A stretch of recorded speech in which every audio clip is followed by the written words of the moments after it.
Chapitre 355. Le nouveau disciple Nicolaï d'Antioche et la deuxième annonce de la Passion. Le 9 décembre 1945. Jésus est tout seul, sur la terrasse de la maison de Thomas de Capharnaüm. La ville paraît pendant le sabbat, avec une population déjà réduite, car les plus zélés pour pratiquer leur foi sont déjà partis pour Jérusalem, tout comme ceux qui s'y rendent en famille avec des enfants, qui ne peuvent faire de longues marches et obligent les adultes à des haltes et à de courtes étapes. C'est ainsi que dans cette journée en soi déjà un peu brumeuse, il manque la note d'or de l'enfance charmante. Jésus est très pensif. Assis sur un banc très bas, dans un coin, près du parapet, tournant le dos à l'escalier, presque caché par ce mur, il a le coude sur le genou et appuie son front sur sa main d'un geste las, comme s'il souffrait. Sa méditation est interrompue par un jeune enfant qui veut le saluer avant de partir pour Jérusalem. « Jésus! Jésus !» crie-t-il à chaque marche, sans le voir, car le muret le cache à la vue de ceux qui sont en bas. Et Jésus est tellement concentré qu'il n'entend pas la petite voix légère et le pas d'oiseau, de sorte que, quand l'enfant arrive sur la terrasse, il est encore dans cette position de douleur. L'enfant en reste intimidé. Il s'arrête au bord de la terrasse, met son petit doigt entre ses lèvres et réfléchit. Puis, il se décide et avance lentement. Maintenant, il est derrière Jésus. Il se penche pour voir ce qu'il fait et il dit « Non, ne pleure pas. Pourquoi? À cause de ces méchants d'hier? Mon père disait avec Jaïr qu'ils sont indignes de toi. Mais toi, tu ne dois pas pleurer. Moi, je t'aime, et aussi ma petite sœur, Jacques, Tobie, et encore Jeanne, Marie, Michée et tous les enfants de Capharnaüm. Ne pleure plus. » Et il se jette à son cou, le couvre de caresses et achève.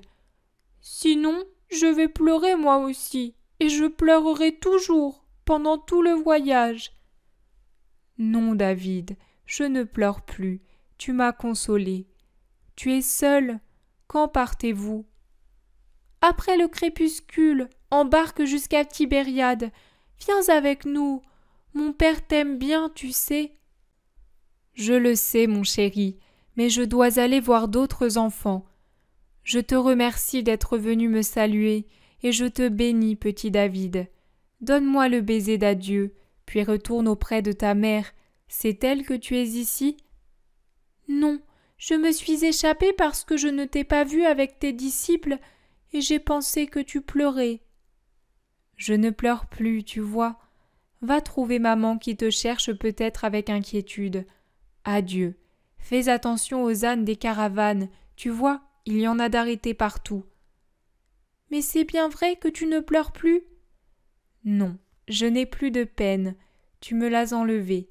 Merci, mon enfant. » Le petit redescend l'escalier 4 à 4 et Jésus l'observe. Puis il hoche la tête et revient à sa place reprendre sa douloureuse méditation. Il se passe un certain temps. Des éclaircies laissent paraître le soleil à son couchant.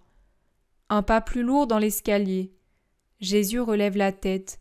Il voit Jaïr qui se dirige vers lui. Il le salue. Jaïr lui rend respectueusement sa salutation. « Comment se fait-il que tu sois ici, Jaïr? »« Seigneur, j'ai peut-être été fautif, mais toi qui vois le cœur des hommes, tu verras que dans mon cœur, il n'y avait pas de mauvaise intention. Je ne t'ai pas invité à parler à la synagogue aujourd'hui, mais j'ai tant souffert pour toi hier, et je t'ai vu tellement souffrir que je n'ai pas osé. J'ai questionné tes disciples. Ils m'ont dit « Il veut rester seul. » Mais il y a un instant, Philippe est venu, le père de David, et il m'a dit que son fils t'a vu pleurer. Le petit a dit que tu l'avais remercié d'être venu vers toi.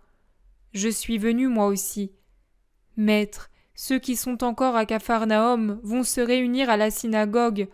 Or, ma synagogue est la tienne, Seigneur. Merci, Jaïr.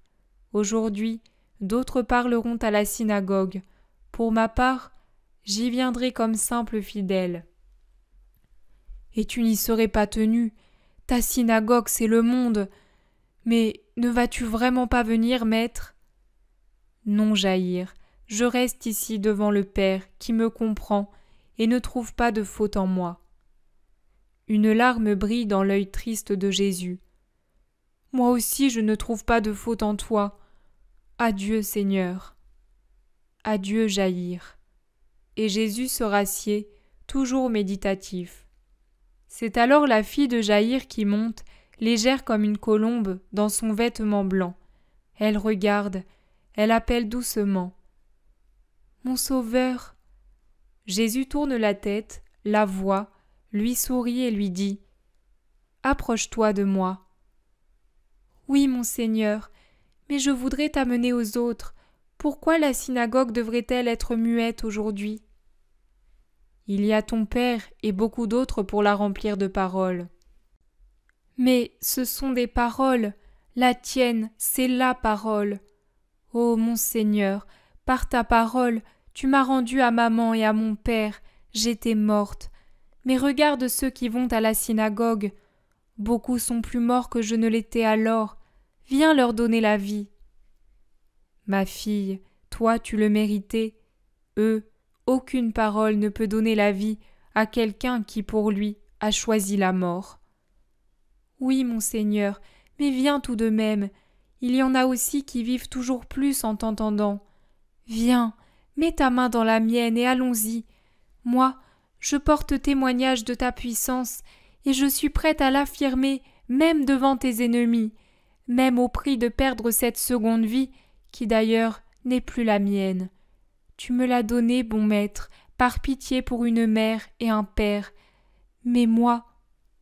La jeune fille, une belle jeune fille qui est déjà une petite femme, aux doux yeux qui brillent dans son visage pur et intelligent, s'arrête à cause d'un flot de larmes qui l'étrangle en coulant de ses longs cils sur ses joues.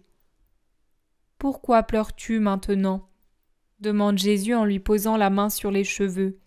« Parce que on m'a rapporté que tu as annoncé ta mort. »« Tout le monde meurt, jeune fille. »« Mais pas comme tu dis. Moi, maintenant je n'aurais pas voulu redevenir vivante pour ne pas voir cela, pour n'être pas là quand cette horreur sera. » Alors tu ne serais pas là non plus pour me consoler comme tu le fais maintenant. Ne sais-tu pas que la parole, même un seul mot, d'une personne pure et aimante, m'enlève toute peine ? Oui ? Oh, alors tu ne dois plus en avoir, parce que je t'aime plus que ma mère, que mon père, que ma vie. C'est bien cela. Alors viens, ne reste pas seul, parle pour moi, pour Jaïr, pour maman, pour le petit David, pour ceux qui t'aiment en somme. Nous sommes nombreux et nous serons davantage encore, mais ne reste pas seul, la mélancolie guette. Et instinctivement maternelle, comme toute femme honnête, elle achève. Avec moi près de toi, personne ne te fera de mal, et moi du reste, je te défendrai. Jésus se lève et lui fait ce plaisir. Main dans la main, il traverse les rues et entre à la synagogue par une porte latérale. Jaïr, qui est en train de lire à haute voix un rouleau, interrompt la lecture et dit, en s'inclinant profondément : « Maître, je t'en prie, parle pour ceux qui ont le cœur droit.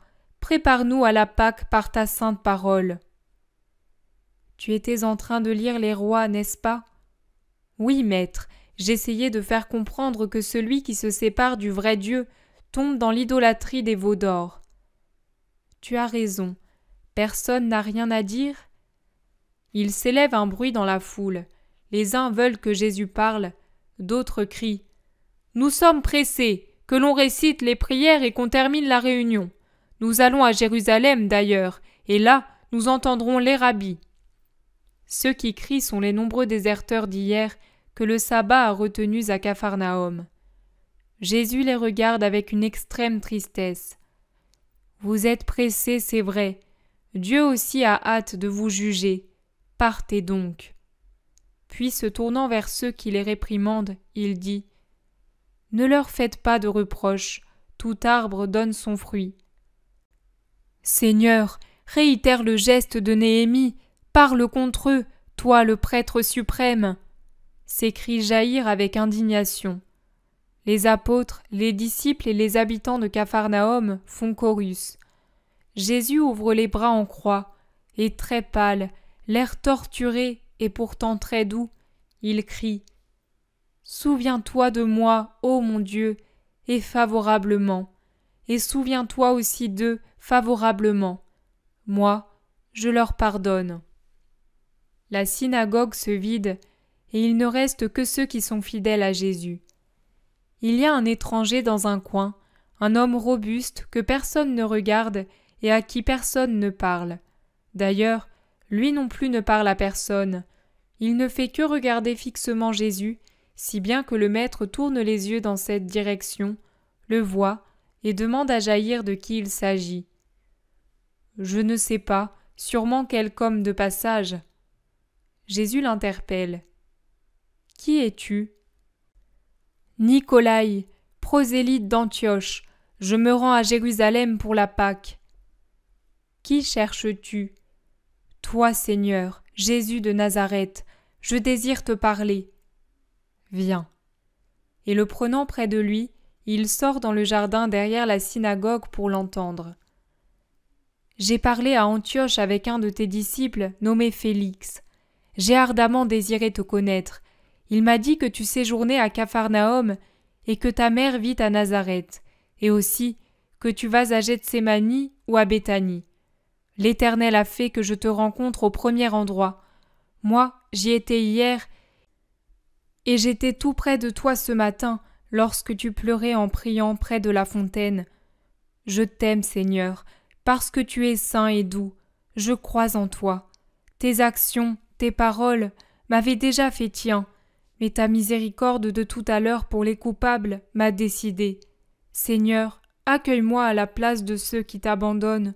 Je viens à toi avec tout ce que j'ai, ma vie et mes biens, tout. » À ces mots, il s'agenouille. Jésus le regarde fixement, puis il lui dit « Viens, à partir d'aujourd'hui, tu appartiendras au Maître.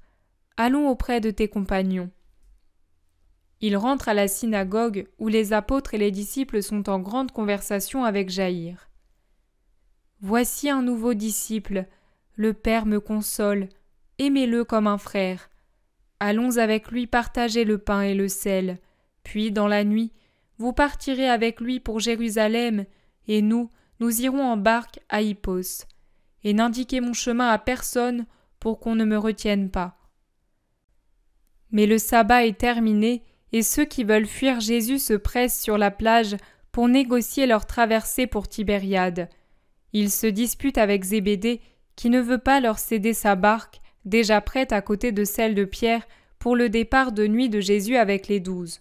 « Je vais l'aider, » dit Pierre irrité.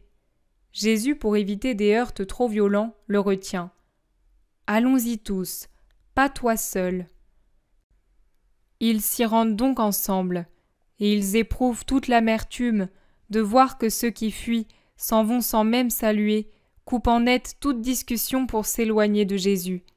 Ils entendent quelques épithètes méprisantes et des conseils amers aux disciples fidèles.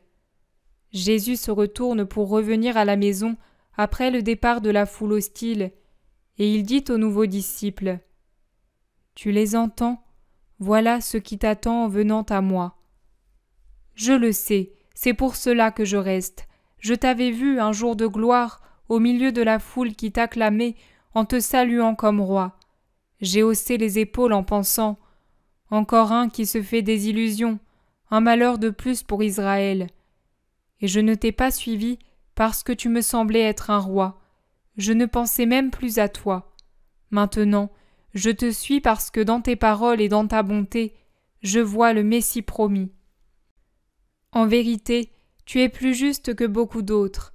Néanmoins, je le répète, que celui qui espère trouver en moi un roi de la terre se retire, que celui qui sent qu'il aura honte en face du monde accusateur se retire, que celui qui se scandalisera de me voir traité de malfaiteur se retire, Je vous le dis pendant que vous pouvez encore le faire sans être compromis aux yeux du monde. Imitez ceux qui fuient sur ces barques si vous ne vous sentez pas le courage de partager mon sort dans l'opprobre pour pouvoir le partager ensuite dans la gloire. Car voilà ce qui va arriver. Le Fils de l'homme sera accusé, puis remis aux hommes, qui le tueront comme un malfaiteur et croiront l'avoir vaincu. Mais c'est inutilement qu'ils auront commis leur crime, car je ressusciterai 3 jours plus tard, et je triompherai. Bienheureux ceux qui sauront rester avec moi jusqu'à la fin. À leur arrivée à la maison, Jésus confie aux disciples le nouveau venu. Il monte, seul, là où il était auparavant. Il va même dans la pièce du haut et s'y assied pour réfléchir. Peu après, Pierre monte avec Judas. « Maître, Judas m'a fait réfléchir à des choses qui sont justes. » « Dis-moi de quoi il s'agit. »« Tu prends ce Nicolaï, un prosélyte, dont nous ignorons le passé. Nous avons déjà eu tellement d'ennuis, et encore aujourd'hui. D'ailleurs, que savons-nous de lui? Est-ce que nous pouvons lui faire confiance? Judas dit, à juste raison, que ce pourrait être un espion envoyé par des ennemis. »« Mais oui, un traître! Pourquoi n'a-t-il pas voulu dire d'où il vient et qui l'envoie? Je l'ai interrogé, mais il se borne à répondre « Je suis Nicolaï d'Antioche, prosélyte. Moi, j'ai de forts soupçons. » Je te rappelle qu'il vient parce qu'il me voit trahi. C'est peut-être un mensonge, ce peut être une trahison. Celui qui voit partout le mensonge ou la trahison est une âme qui en est elle-même capable, parce qu'il juge d'après son propre modèle, dit Jésus avec sérieux. « Seigneur, tu m'offenses !» s'écrie Judas indigné. « Laisse-moi donc, et va avec ceux qui m'abandonnent. » Judas sort en claquant la porte brutalement. Pourtant, Seigneur, Judas n'a pas tout à fait tort. Et puis, je ne voudrais pas que cet homme parle de Jean. Ce ne peut être que l'homme d'Andorre, ce Félix, qui te l'a envoyé. Certainement, mais Jean d'Andorre est prudent, et il a repris son ancien nom. Sois tranquille, Simon. Un homme qui devient disciple parce qu'il sait que ma cause humaine est déjà perdue ne peut être qu'un esprit droit. Il est bien différent de celui qui vient de sortir et qui est venu à moi parce qu'il espérait être le premier ministre d'un roi puissant, et qui ne se persuade pas que je suis roi seulement au niveau spirituel. As-tu des soupçons sur lui, Seigneur? Sur personne.